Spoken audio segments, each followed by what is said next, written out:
Hey guys, welcome to another commentary done by Diggity. This match is going to be between LzGamer and Machine. We have LzGamer starting at the 12 o'clock position as the yellow protoss. Yes, yellow protoss, which is his off race. A little bit confused by this decision specifically on this map. I'll get to that in a second. We have Machine starting at the 6 o'clock position as the green zerg. Again, destination, not one of those maps that I would say gives Protoss all that much of a favor. You've got this little mineral field back here which you can open up to kind of sneak some troops in that backside. It's a cheese opportunity. Maybe LzGamer try to exploit that.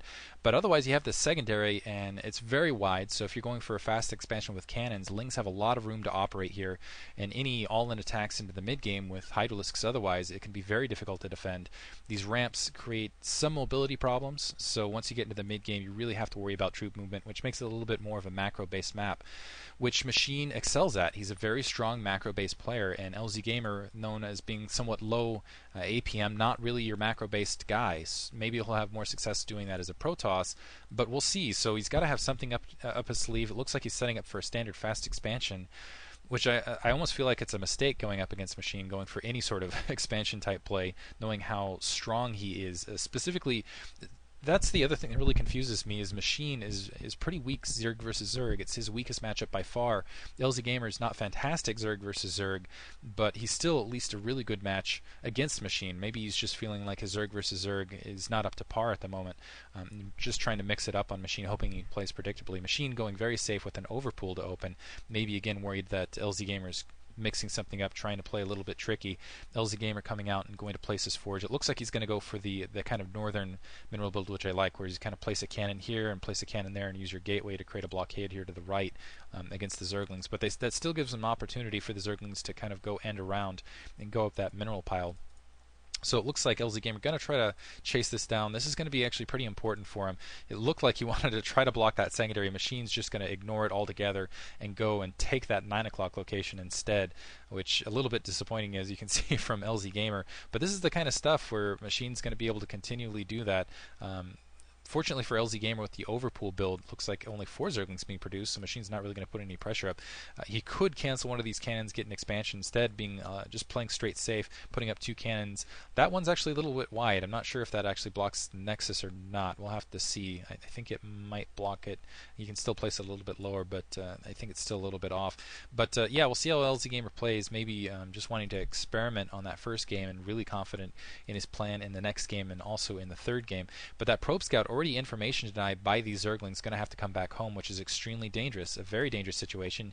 You can never really keep track of how many Zerglings are out in the field, and now Machine's starting to wander up and kind of check things out. And let's see if Machine actually decides to bring up a drone and open up that back edge. It can be very difficult for Protoss players, especially if you don't have a pylon or anything up to kind of spot this northern corner.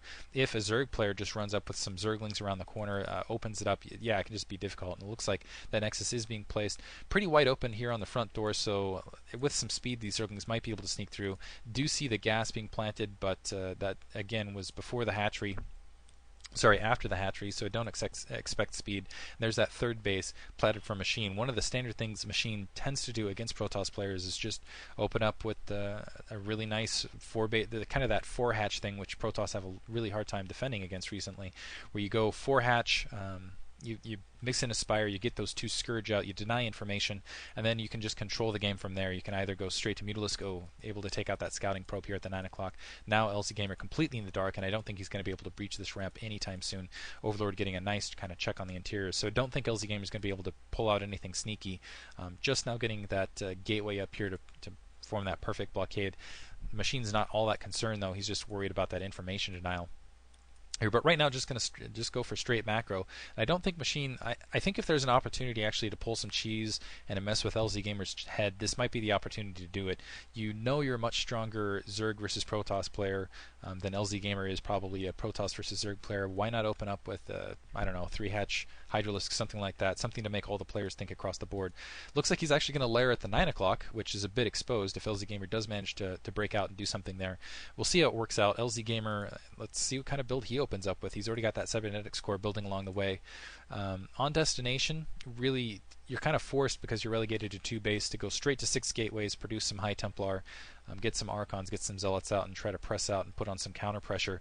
With Lurkers on the bridge, with Mutalisks out in the air picking off your High Templar, it can be very difficult either way, though. So it looks like he's already got that first Zealot out. You're going to continue with the Zealot play. That layer just about finished, and it looks like Machine is planning on just going with that standard Mutalisk build. Just going to go from there, and let's see if he places that 4th hatchery just kind of to follow, if he's going to stick to a 3 hatchery build. It's conceivable he would stick to more of a 3 hatchery build, but very strong with his Mutalisk harass. Honestly, I think LzGamer would be safe just to place some cannons all over his main, all over his secondary, and even that, it might not be enough. It looks like LzGamer is trying to open up with probably a DT harass, going to go for a Bisu build here. He's got that Citadel down, he's got the Stargate building, not seeing the additional 2 gateways, which are coming out late. He's going to be really light on troop production early here, actually, getting that Weapons 1 upgrade. Yeah, usually you'll see the two gateways kind of in supplement here. It looks like Machine already got a good spot pulling that Overlord out, and with just that single Corsair, it's not going to be enough. There's that 4th hatchery being placed, and there's that Spire about halfway finished. So it looks like we are seeing a transition into 4 hatchery build. This is stereotypical play for Machine, and it's very comfortable play for him. There's the 2 gateways being planted a little bit late here for LzGamer. So again, he's going to be somewhat light on troops. I think he's going to want an Archon out sooner rather than later, and honestly, it looks actually putting down 3 gateways, so it might be going for a +1 speed attack. But he's also got the Templar Archives coming out a little bit late, and you can see this isn't his main race, not quite as crisp. Moving out with that Corsair, really wants to get some scouting done. Looks like the Zerglings are pulling off the line. Does have a probe that he somehow managed to sneak out. I'm not even sure where that probe came from. That's kind of hanging out in the main. Wish I had tracked that a little better. Has that Corsair kind of wandering out. Looks like a couple Zerglings just checking out the expansions now. If LzGamer is thinking about sneaking one, it's going to be very difficult. And it looks like Machine is thinking about switching back into the ground game once he takes that Corsair out, putting down that Evolution Chamber. Looks like we're already seeing that Spines upgrade, going to go with a Hydra Lurk attack. And once you get Lurkers kind of camping this natural secondary, it can be very difficult to push out, period, because Zealots just have to run over. It's almost like a natural minefield. That Corsair, I missed it, but it was immediately taken out. You can see that on the mini-map it just disappeared, wasn't quite fast enough to switch back over there. But now, once again, in the dark, there's that speed upgrading. Templar Archives producing a couple of High Templar.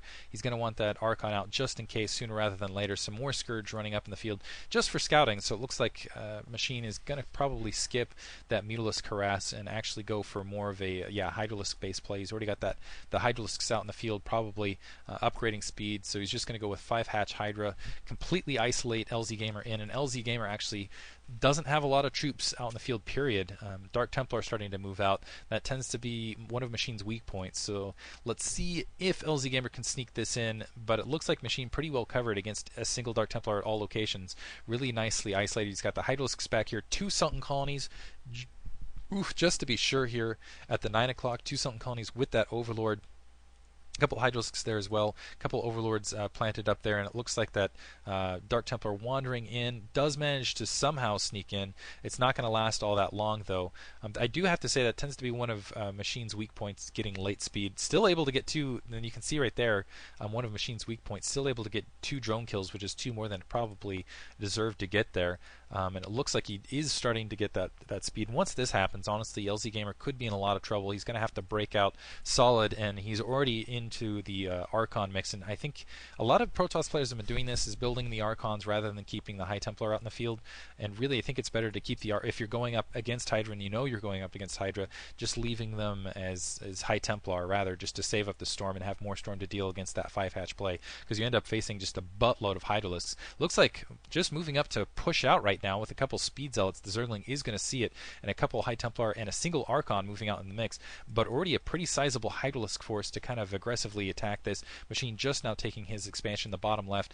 Looks like LzGamer does have a pretty significant supply advantage, but with the 2 Sunken Colonies at both bases, it's going to be very difficult, and it's going to require some excellent storming for LzGamer to pull this off. Although I don't put it past LzGamer, that's what he's known for, is having very, very, very good unit control. Looks like this Scourge not long for life here, so getting taken out, but now it looks like Machine has a pretty good spot on what kind of unit he's going out, unit composition he's after. 3 Sunken Colonies on the front door, but not covering very well, so he's going to have to flood these out. And let's see if the High Templar can. Oh, looks like they're running up.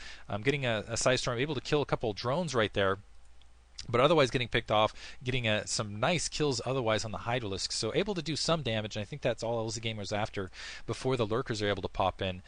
But it looks like, I'm going to back off from there, but still Machine at a very nice economic position. Let's see if he comes around. Still is going to apply that counter pressure here at the 3 o'clock position, the upper 3. He's already got the Lurkers headed up there, and I don't think LzGamer's... First